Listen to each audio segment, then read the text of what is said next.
মার্কিন president Donald Trump দাবি করেছেন যে ইরানের 3টি পারমাণবিক স্থাপনায় সফল হামলা শেষ করেছে যুক্তরাষ্ট্র। তবে তার দাবি এসব পারমাণবিক স্থাপনা ধ্বংস করে দেওয়া হয়েছে।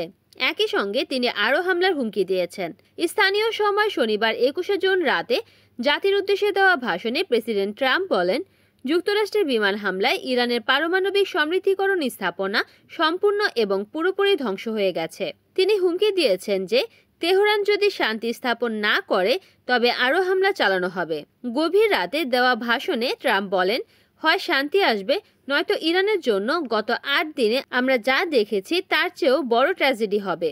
মনে রাখবেন, এখনও অনেক লক্ষ্যবস্তু বাকি আছে। তিনি আরও বলেন, যদি শান্তি দ্রুত না আসে তাহলে আমরা নির্ভুলতা, দ্রুততা এবং দক্ষতার সঙ্গে অন্যান্য লক্ষ্যবস্তুতে হামলা চালাবো। তবে যুক্তরাষ্ট্র যেসব পারমাণবিক স্থাপনায় হামলা চালিয়েছে সেগুলোতে কোনো তেজস্ক্রিয় পদার্থ নেই বলে জানিয়েছে ইরানের রাষ্ট্রীয় গণমাধ্যম ইরানা নিউজ।